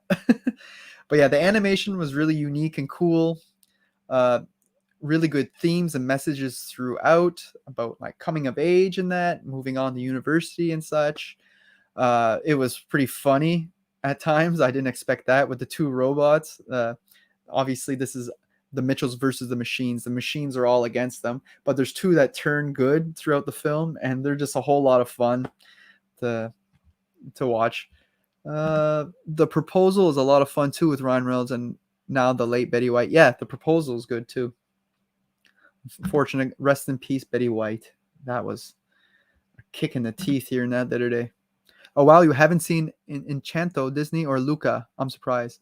Yeah, Encanto or Enchanto, however you say that, was playing next to me in Resident Evil, like right over in the next room when I watch Resident Evil in theaters.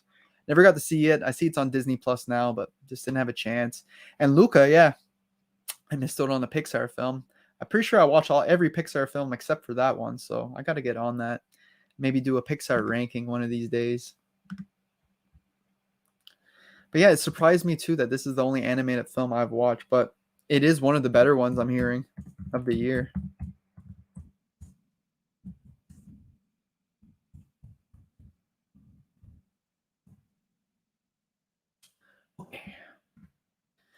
We're at number 5. We're in the top 5, guys. Holy shit, this is almost 2 hours in. I'm starting to fall apart here. For a guy who's not even used to doing live streams, going 2 hours. Oh, my stomach's growling.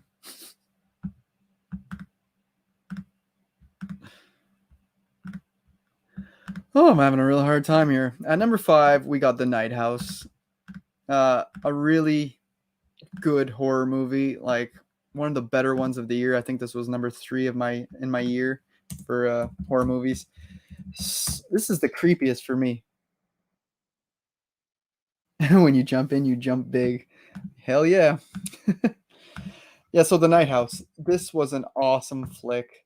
Didn't expect to like it as much as I did because, like I said, I'm not super into supernatural films. They're just not my thing. But this one was great. I loved its themes, its messages.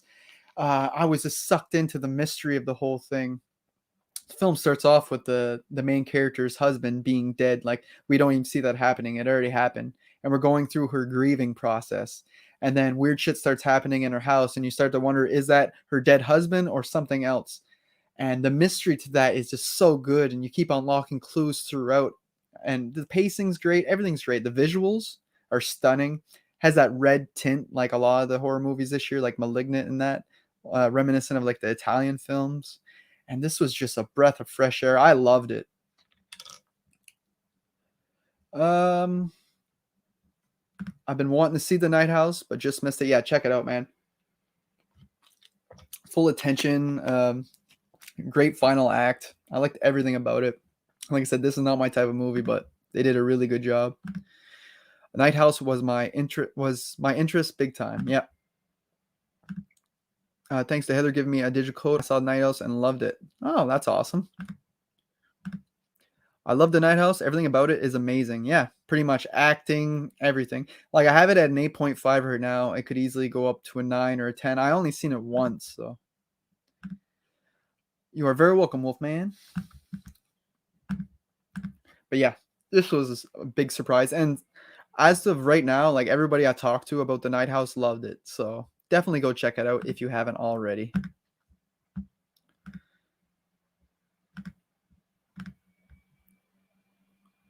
Did I? Yeah, I already typed it. Number 4. We got Malignant. Another great horror movie of the year.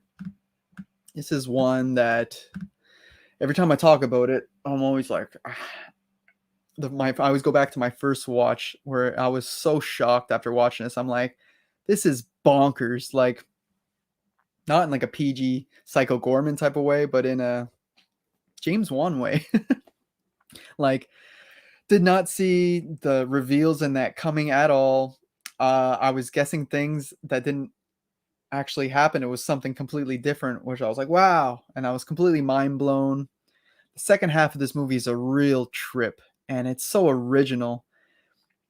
Yeah, Malignant is a blast ride. Yeah, and I wasn't sure how you were going to feel about it because it can get a little bit cheesy at times, especially in the last act. But yeah, this was just so original and unique. And this is the type of films that we need nowadays. There's just so much generic shit out there now.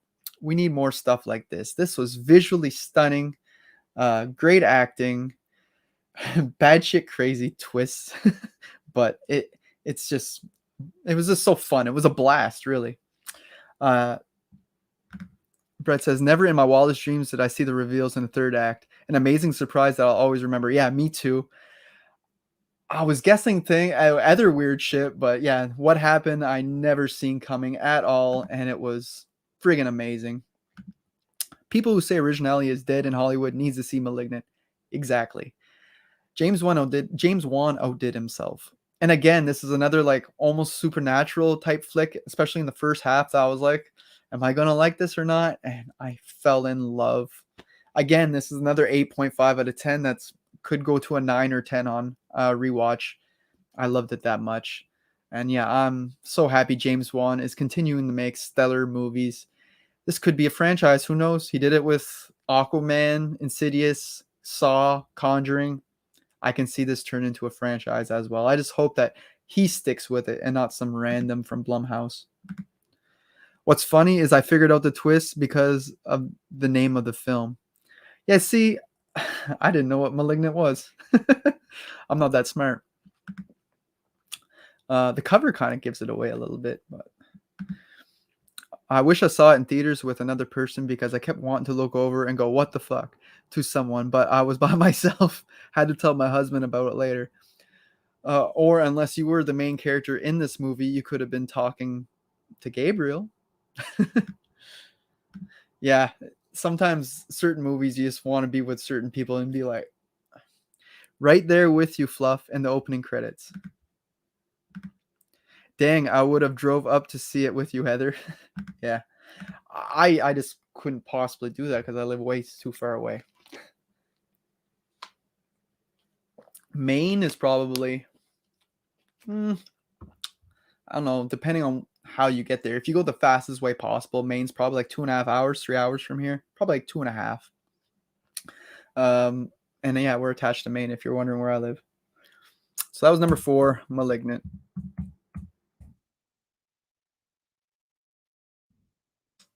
Here in Canada, in the East Coast. So we're made it into the top 3. Oof. Oof, this is a heavy hitter.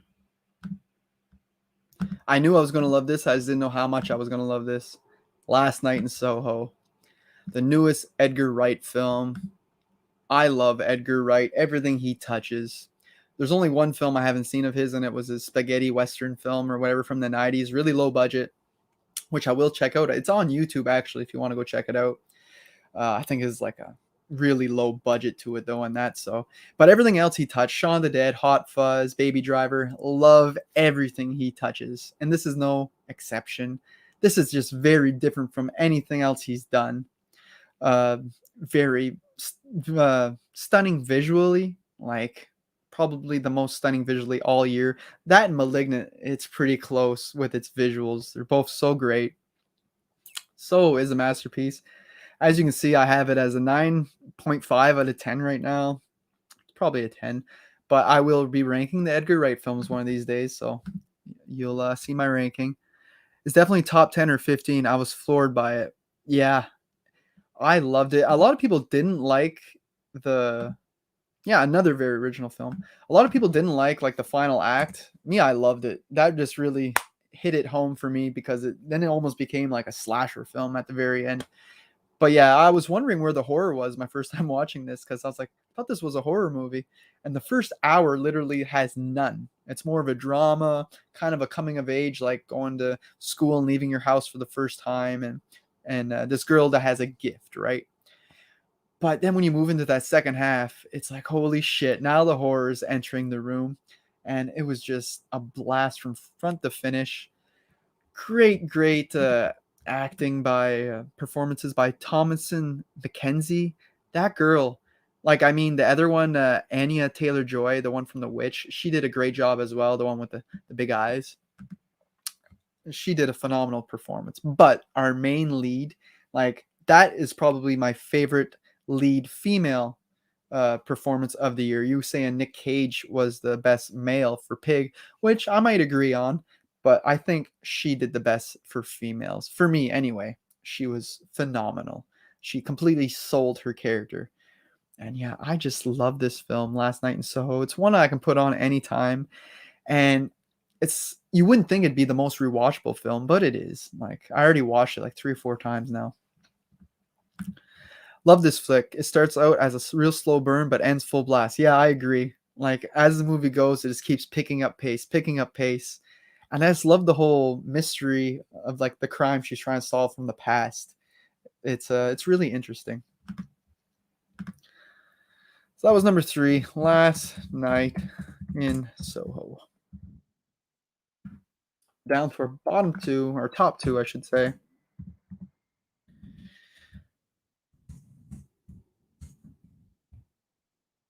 Stop sharing.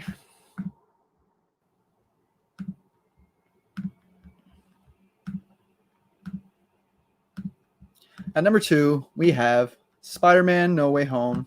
I know this isn't a lot of people's number 1 film, and I get that. I didn't get the excuse me. I didn't have it in first place because there's this one movie I find a little bit better. But this one has the fan service for miles. I'm not going to get into spoilers. It's still in theaters, guys, so I don't want to talk about spoilers. But if you watch the trailer, you'll know that they're bringing back a bunch of villains from the Sony flicks, from the old Sam Raimi Spider-Man movies. And they do such a good job. Like, all these characters that they bring over, you think they don't miss a beat. They still seem like the same characters we met back in the day in like the Sam Raimi films and in the Amazing Spider-Man films. They do such a good job at that. They really hit you in the nostalgia heartstrings. The heartstrings, talk about that. The emotion in this movie is at an all-time high. One of the more emotional MCU films. Um, now you're curious to see what my number 1 is. Stick around.